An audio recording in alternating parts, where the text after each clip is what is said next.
Welcome to The Big Picture. I'm Catherine Miller, sitting in for Phil Arnaud, who's on assignment. One of my favorite areas of interest is health and wellness. For me, the wellness path began at the age of 12, when I worked each day after school at my mom's jewelry, health food, and psychic store in the 70s.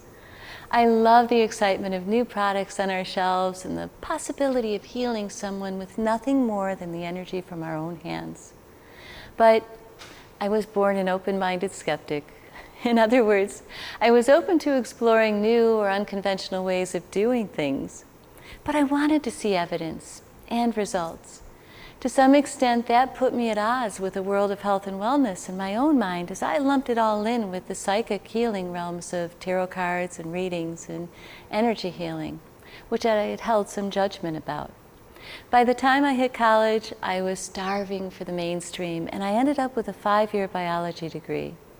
What stunned me was a strange phenomenon that I hadn't expected. Many of the seemingly fringe beliefs that I was raised with were actually supported by scientific study. They just spoke different languages, but oftentimes were saying the very same thing. The unique merging of these two views provided a logical explanation for many of the integrative healing therapies I'd seen growing up. This led me to get even more involved in this intriguing world of wellness.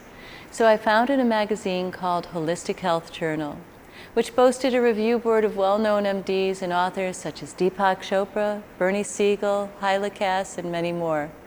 It started right here in Western New York, and eventually it grew into a widely respected publication found in every major book chain in the US and Canada.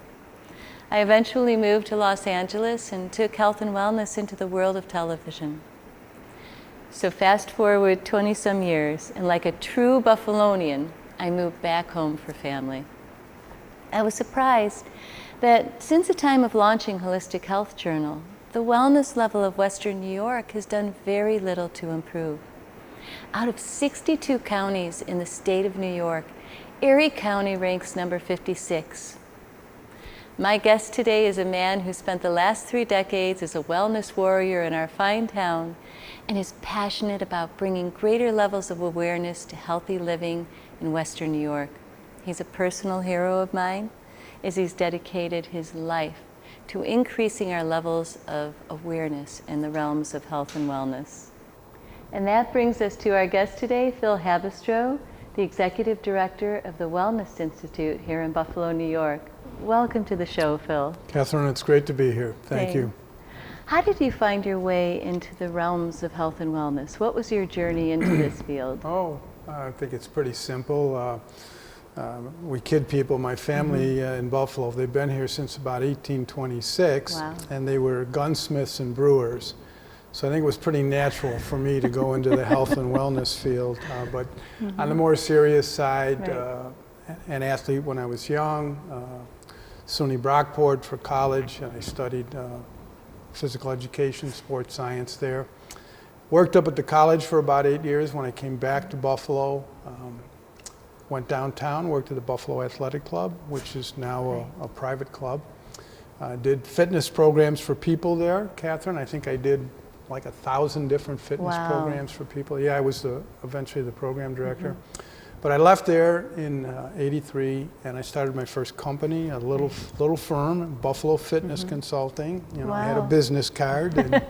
And you were official. You had your card. Yeah. And I went out and started knocking on doors with organizations in our community that might be interested in, and they didn't even call it that back then, employee wellness. Right.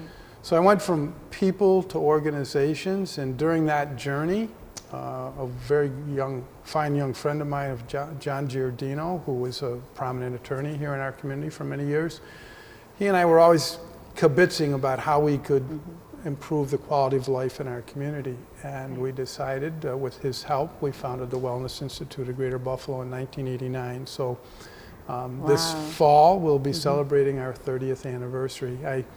I would say to your viewers that a lot of folks don't hear about us because we do a lot of things behind the scenes, but when you ride in and out of Buffalo and you see those signs, welcome to Buffalo, an all-America city, that was a civic initiative that we got involved with, and we helped the community to win those awards. And so in a summary sense, I now spend most of my time working at the community level. That's wonderful. Yeah. Now tell me, what does the Wellness Institute do? Well, you know, the elevator speech is I manage a portfolio of initiatives. We use and build our work around the global healthy communities movement.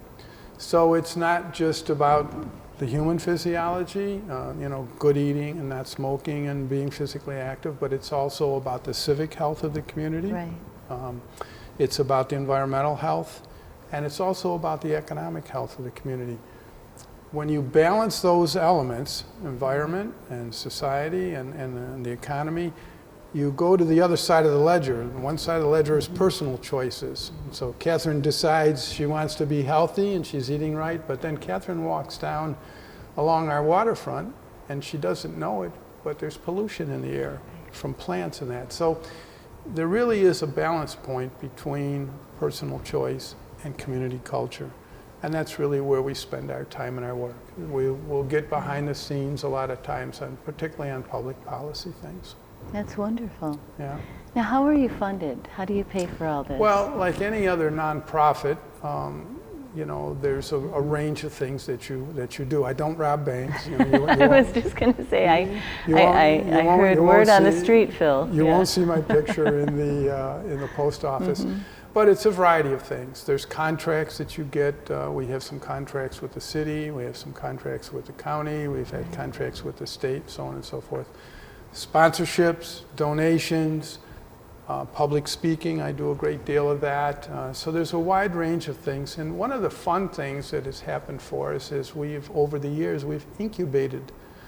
Long before incubation was a big deal in this community, we've brought people in that had a great idea, and they worked at it and developed it, and we make a small little administrative fee from that, and eventually we spin them off. One very glorious example is Explore Buffalo. Right. Brad Hahn, Chuck LaCusa, and all the good people that are involved with that came through our doors first, and now they're on their own. But while they were with us, a little bit of the funds stayed with us for administration. So. And it's a norm in the communities. You have challenges every day if you're a nonprofit for funding. Right. One of the projects that we're working on is sort of the amalgamation of all the things we've been doing, Catherine, over the years. We've been doing walks. I think our first walk was the Golden Years Wellness Walk in the Park. I love that. That was back in great. 1992. We did that with the city and the Division of Senior Services there. But we have found, and if you look at it from a marketing standpoint, the physical activity that can reach the most people and goes through the lifespan is walking.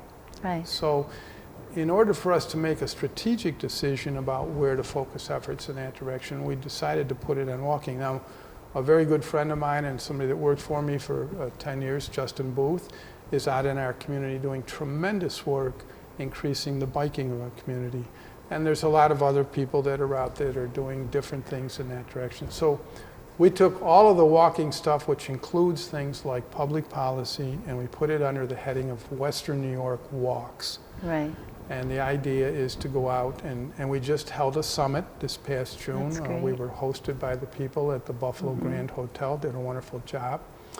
And we brought 2 national speakers, one from Canada and one from the United States, to come and talk about how you can make communities more walkable, more walk-friendly. So that's one way to get at physical activity.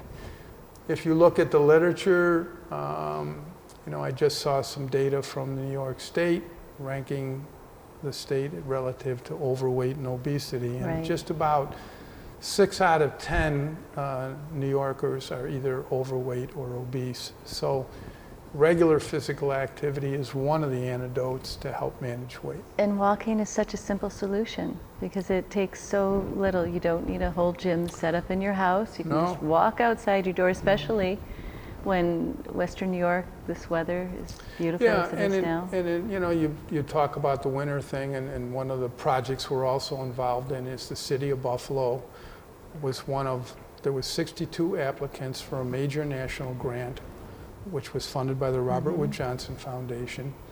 And Buffalo was one of the cities selected. 3 out of 62 were selected. And it's called Winter Mission. And we're working with the city on that right now. And the idea there, Catherine, is to increase activities in the winter months.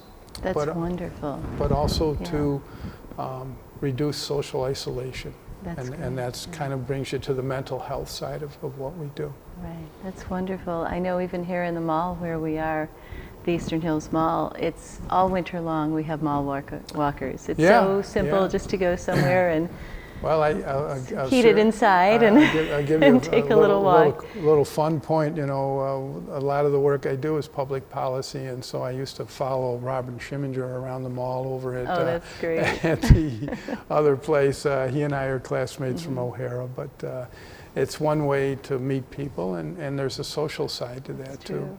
Well, I want to talk a little bit more about the wellness level of Western New York as soon as we get back from this break. Okay. Thank you so much. Sure.